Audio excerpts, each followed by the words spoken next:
Good morning, good afternoon and good evening प्यारे बच्चों. Today we are taking some of the situations from vector for its better understanding, and I'll be also taking some of the problems which I have received from my students. Okay, so let's enjoy the problem solving. This is one of the situation. We have to evaluate these terms. This and this individually. Okay, let's see how to solve this. First part is AI cross J. As we know, if we have two vectors, okay, A cross B, then that is solved as magnitude of A, magnitude of B and sine of theta. Yes, multiplied by n cap, unit vector in the direction of cross product as given by right hand thumb rule. ये आपको सबको पता है, ठीक? तो I cross J के लिए क्या सिचुएशन बनेगा? I का magnitude is 1, magnitude of J is again 1, angle between I and J, I is along x-axis and J is along y-axis, so angle between is 90 degree, sine of 90 degree.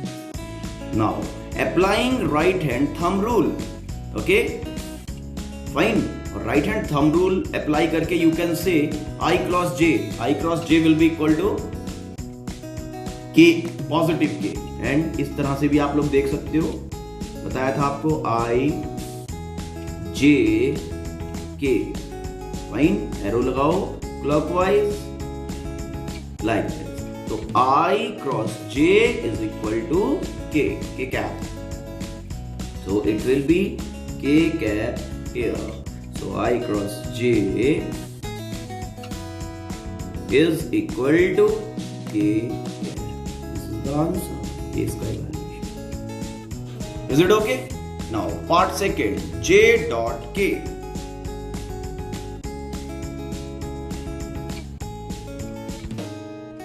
J dot K. A dot B कैसे solve करते हैं?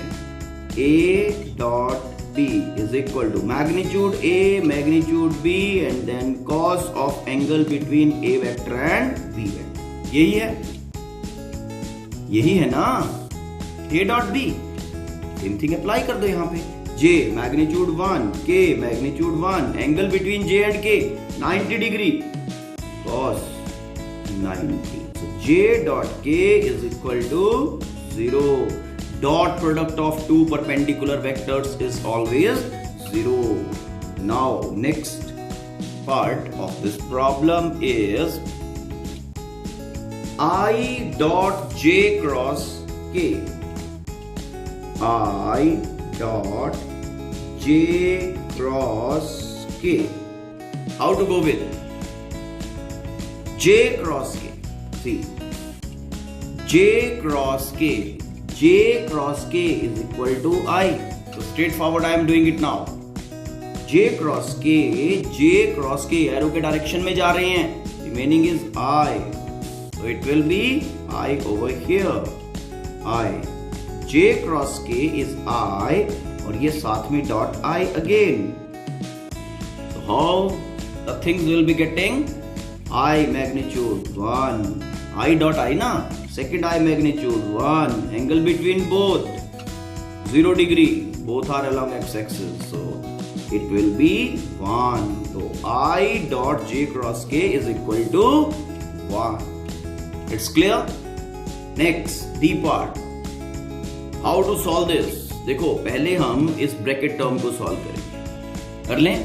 Now J dot K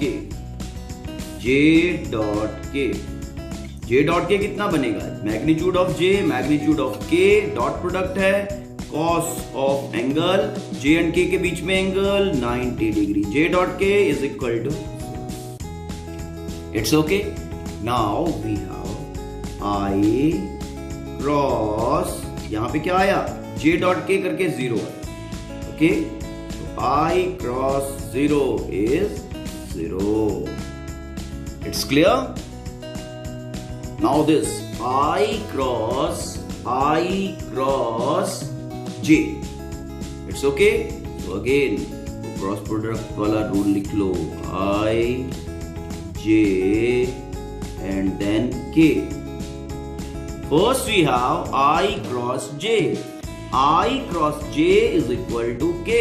So we are having k. I cross j is k. So the situation now is I cross k. This is the question now. Because I cross j is equal to k. I cross j. We are going in the direction of arrow. So positive k cap. अगर ये j cross I होता तब हमारे पास minus k क्या था, because we are going opposite. Okay? I cross k, I cross k, I cross k. Now see here, I cross k, I cross k. We are going opposite to the arrow, so it will be minus j. So this will be minus j cap. It's clear? This is another problem. When vectors are perpendicular to each other, at very simple level you can answer. Okay. अगर आप 9th class में हो, then you can say when angle between two vectors is equal to 90 degree, they are perpendicular to each other. ठीक है, अब perpendicular वाला जो term है that also is called as, देखो perpendicular, that also is called as transverse.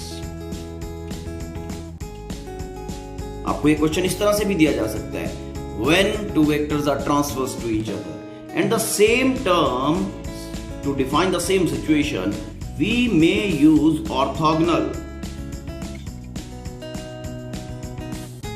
When two vectors are orthogonal to each other, okay, so angle between them 90 degree. अब angle 90 होने से अब आप 11th लेवल पे आ जाओ। देखो होने से क्या होगा, dot product A vector dot B vector क्या होगा, when A is perpendicular to B, two vectors are perpendicular, that will be A B cos 90, so it will be 0। दिमाग चलाने की बात है, आप किस तरह से चला रहे हैं। Clear? So you will be writing when the dot product of two vectors is equal to 0, okay, then the vectors are perpendicular to each other, transverse to each other, they are orthogonal with respect to each other. This is another situation which I have got. Is it possible for two known collinear vectors to give 0 resultant? बोलो जल्दी से। Think कि दो vectors आपके पास हैं, okay, वो दोनों non collinear हैं, okay, they have to give 0 resultant. Is it possible? देखो, if I have this one vector A, ठीक, इसके इफेक्ट को 0 करने के लिए सेकंड वेक्टर कैसा होना चाहिए? Second vector has to be of equal magnitude and opposite in direction. Yes, मतलब B vector, if I am taking it, that should be equal to negative of A vector. Clear?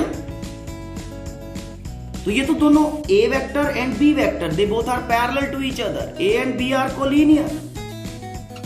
Mean for 0 resultant in case of two vectors, वो तभी हमें मिलेगा when we will be having collinear vectors. Now if we will be having, they have to be collinear, ठीक है ना? If we want this 0 resultant in case of two vectors, if we are having, suppose हमारे पास one vector is like this, another is like this. Now जरा दिमाग चलाओ, head to tail method लगाओ. Is it possible for these two non collinear? ये non collineer है ना? Is it possible for these non collinear vectors to give 0 resultant? Answer is no, they can't give. Why? Because they will not be able to cancel each other. It's okay? It's clear now? Okay? Two vectors, they will be giving 0 resultant only in the situation that when they will be equal and opposite, मतलब दोनों का magnitude same हो और anti parallel हो। और anti parallel vector क्या होंगे तुम्हारे? They will always be collinear. So two known collinear vectors, because they can't cancel each other, therefore they can't give the zero resultant. This is the next situation. Is it possible for three known coplanar vectors to give zero resultant? अब आप उल्टा सोचो कि three vectors zero resultant कब देते हैं? As told, three vectors will be giving zero resultant. ये देखो A vector, this is your B vector, this is your C vector. Head to tail treatment लगा दो। यहीं से हमने स्टार्ट किया A, देन उसके बाद B और C वेक्टर प्लेस कर दिए, ठीक है। C वेक्टर फर्स्ट के टेल के ऊपर C वेक्टर का हेड आ गया, तो रिजल्टेंट वेक्टर ABC का कितना हुआ? 0। A vector plus B vector plus C vector is equal to 0. लेकिन कब?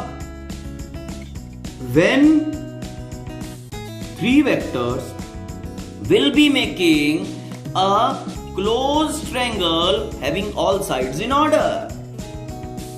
Now, your three vectors can give zero resultant only in this situation when they will be forming a closed triangle. अब जो सोचने की बात है, question है, is it possible for three non coplanar vectors, ठीक है, टू गिव जीरो रिजल्टेंट। आप उल्टा सोचो, क्या तीन नॉन कोप्लेनर वेक्टर्स एक क्लोज ट्रायंगल बना सकते हैं? थ्री नॉन कोप्लेनर वेक्टर्स एक क्लोज ट्रायंगल बना सकते हैं? No. Three vectors which are non-coplanar, they never be able to make a closed triangle. Okay? Three non-coplanar vector can't ever make a triangle. Triangle ही नहीं बना पाएंगे। जब triangle ही नहीं बना पाएंगे, तो क्या तीन non-coplanar vector zero resultant दे देंगे? Answer is no. They can't give. They can't give zero result. It's clear? Question is, minimum how many vectors are required to give zero resultant? मतलब जीरो रिजल्टेंट देने के लिए कितने vectors होने चाहिए? अब एक सिंगल वेक्टर है मेरे पास, ओके, A, इसका माइनस A वेक्टर इसके साथ ऐड कर दो, ठीक है। तो कम से कम मिनिमम वाली तो कहानी ये है, मतलब इसके इफेक्ट को जीरो करना है तो एक सेकंड वेक्टर लेके आना पड़ेगा ना। तो minimum two vectors are required to give a zero resultant.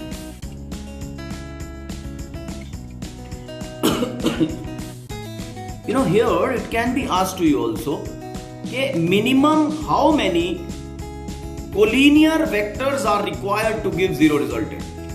तो collinear की केस में तो यही होगा ना, ये दोनों anti parallel vectors are collinear, तो answer will be same, that is 2, ठीक है। तो ध्यान से काम करना है।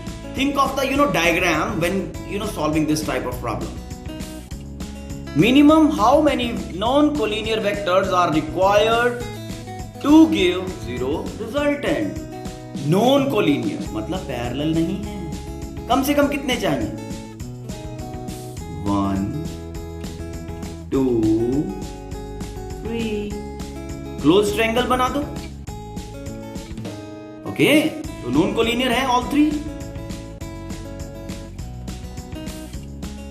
और 3 के लिए कंडीशन क्या है? When they will be making a closed triangle having all sides in order, ठीक है। तो नॉन कोलिनियर के लिए जो सिचुएशन बनता है, minimum 3 vectors are required. Why? Because 3 vector जब नॉन कोलिनियर होंगे, okay, they only 3 non collinear vectors will be able to create a closed triangle having all sides in order. Fine. Minimum 3 because only 3 vectors will be able to make a closed triangle having all sides in order. A unit vector is represented by this: A I cap, B J cap, C J cap, C K cap. This is a unit vector. So what will be its magnitude? That is 1. तो इसमें कह रहा है if a is 0.2, b is 0.4, find value of c। बहुत simple है, कैसे करोगे इसका? Magnitude. So magnitude of our unit vector is 1. Magnitude निकाल दो इसका, क्या बनेगा? a square plus b square plus c square under the root। ये मैग्नीट्यूड के लिए हमने कर दिया modulus. This has to be equal to 1 because the vector is a unit vector। अब आपको a and b गिवन है, ये इक्वेशन क्रिएट हो गया। a का वैल्यू प्लेस करो 0.2 whole square plus 0.4 whole square plus c square under the root is equal to 1। Fine, solve it and get the value of c। It's okay. Find a vector having magnitude 3 times of p vector. P vector is equal to 2i plus 4j minus 5k। हमने क्या कहा? 3 times magnitude। This is a multiplication by a real number। We have to calculate 3p vector। 3 into 2i cap plus 4j cap minus 5k cap। ठीक, देखो ये vector जो आया आपके पास, इसका मैग्नीट्यूड 3 टाइम्स होगा in comparison to this. Verify कर लो। नाउ मैग्नीट्यूड ऑफ p कितना है? 2 square plus 4 square plus minus 5 square under root. ठीक, under root 45। Done. Now modulus of this, magnitude of this. अब 3 2s are 6, 6i कैप बनेगा।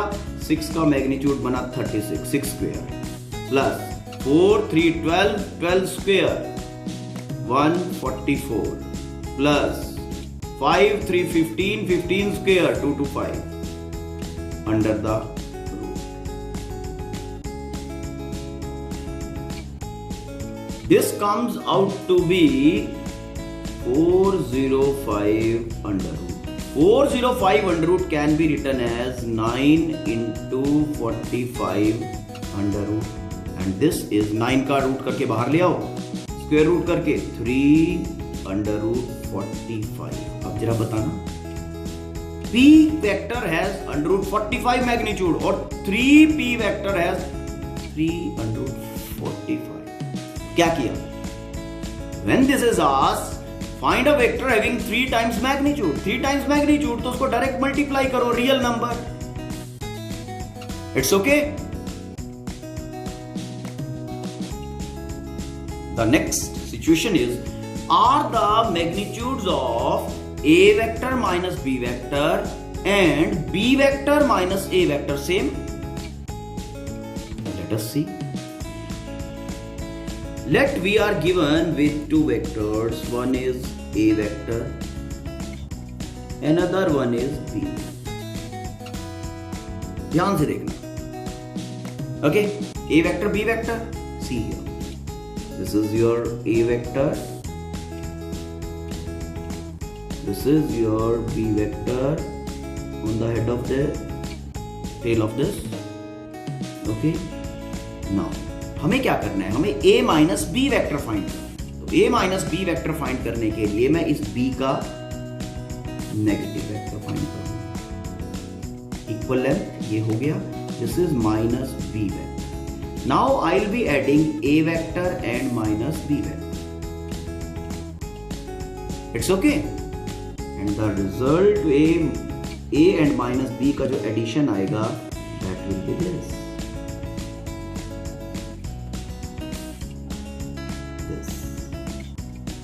It's okay. This vector is a vector plus minus b vector.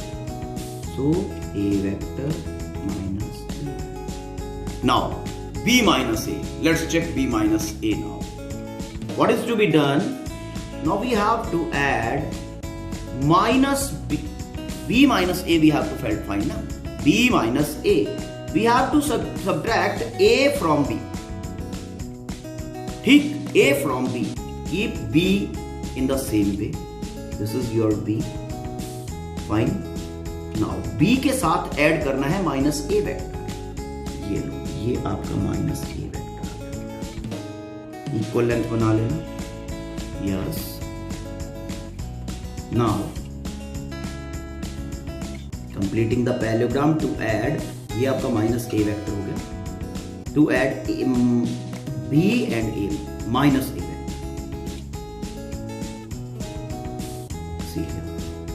ठीक है, जो result आएगा b minus a vector की addition वो ये.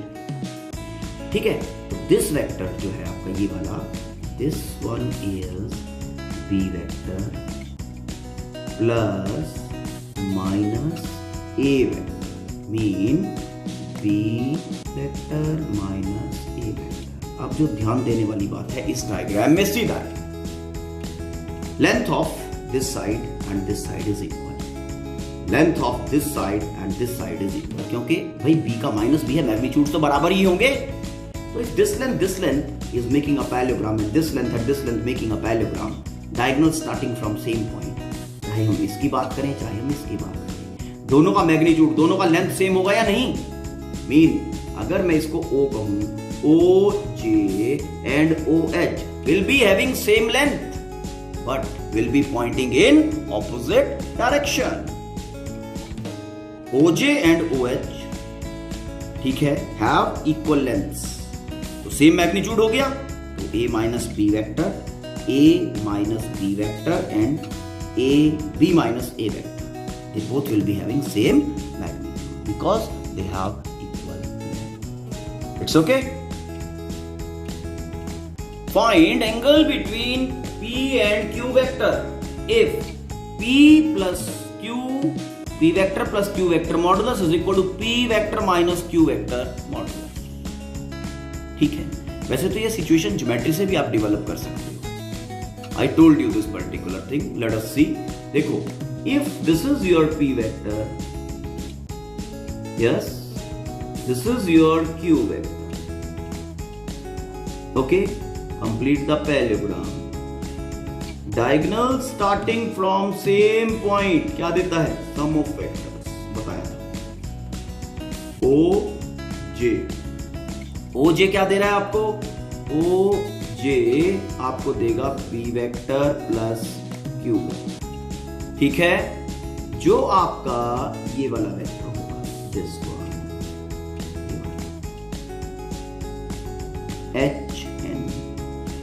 HN आपको जो देता है वो देता है क्या? P vector minus Q vector, difference of vector, यही देता है. दोनों का मैग्नीट्यूड बराबर है. ठीक, दोनों का मैग्नीट्यूड बराबर है, मतलब diagram geometrically we can say कि दोनों की लेंथ बराबर है. Both the diagonals of a parallelogram they have same length. तो when they will be having same length, think of, जब ये जो एंगल थीटा है कितना होगा? Theta is equal to 90 degree. मतलब जब ये एक रेक्टेंगल बन जाएगा, ये साइड डिस्प्लेस होके कुछ ऐसे perpendicular to P and Q perpendicular हो जाए दोनों. ठीक है, दोनों डायगोनल्स की लेंथ बराबर हो जाएगी. ठीक है ना? अब हमने क्या कहा? OJ P plus Q, HN P minus Q. Okay, we want P plus Q is equal to P minus Q. Modulus की बात कर रहे हैं तो मैग्नीट्यूड. ठीक है ना? Mean we want OJ is equal to HN. We want OJ, मैं सिर्फ लेंथ की बात कर रहा हूं, मैग्नीट्यूड ही लिख रहा हूं, सिर्फ वेक्टर नहीं बना रहा हूं इसको. OJ is equal to HN. When it is possible, we want this. Okay, so theta has to be 90 degree. It's clear. तो ये तो ज्योमेट्रिकली सॉल्यूशन आ गया, ऐसे भी कर सकते हैं, ठीक है। Now going other way, see this is the thing, p plus q vector modulus p minus q, squaring both sides.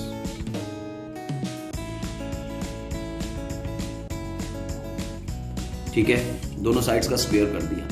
क्यों किया वो देखो आप ध्यान से। पहले देखो, सिचुएशन विद अस इज, हमें ये पता है कि a वेक्टर, ठीक है, dot a vector dot product of a vector with itself क्या होता है, a वेक्टर मॉडुलस का square.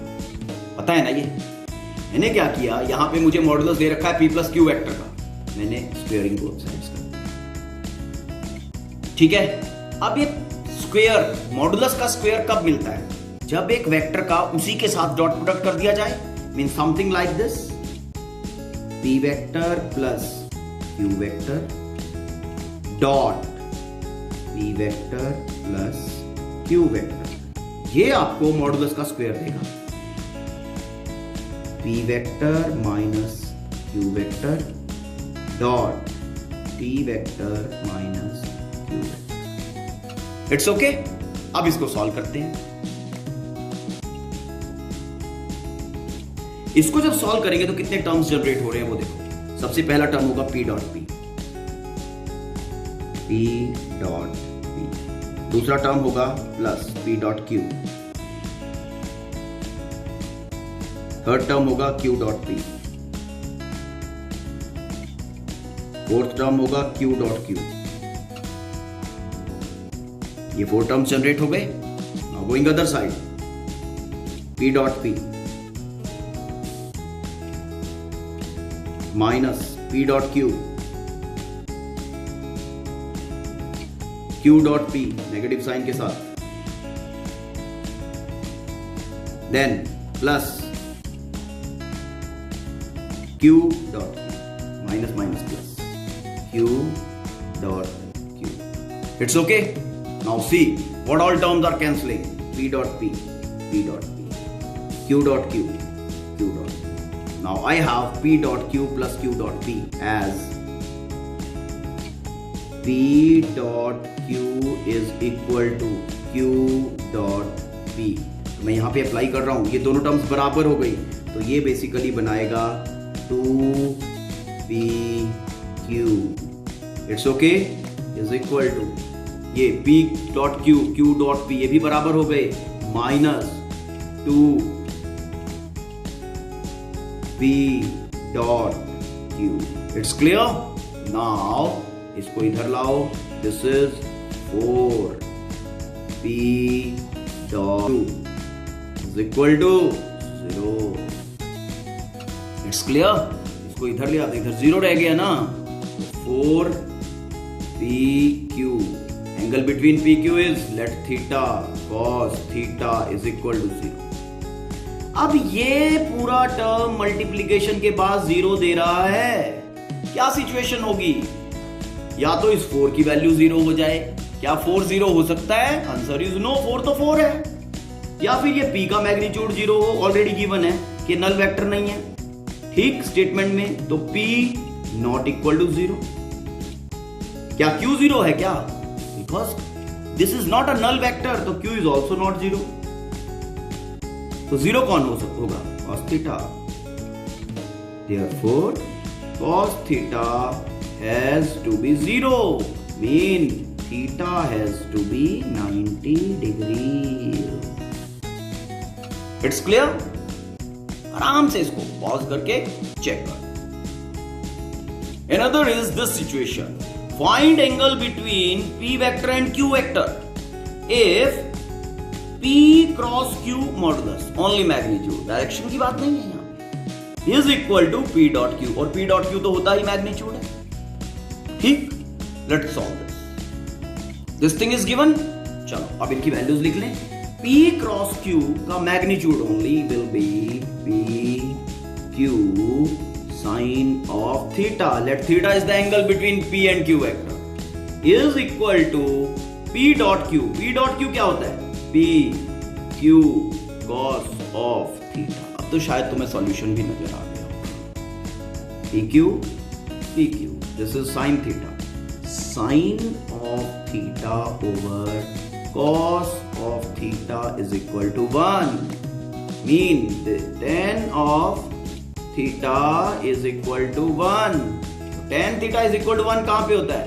theta is equal to 45 degree.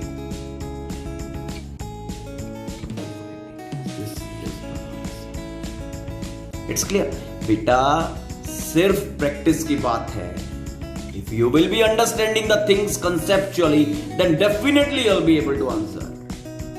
Okay, जितने भी वीडियोस हैं आप लोग फॉरवर्ड करके देखते हो. अगर उसको नॉर्मल स्पीड के ऊपर आप एनालाइज करो and help your brain to analyze the contents, then no one can stop you from solving these basic problems. No one can. Got it? Brain का अपना स्पीड है अंडरस्टैंडिंग. ओके, आराम से normal speed के ऊपर सारे videos watch करने हैं. Let's take another problem.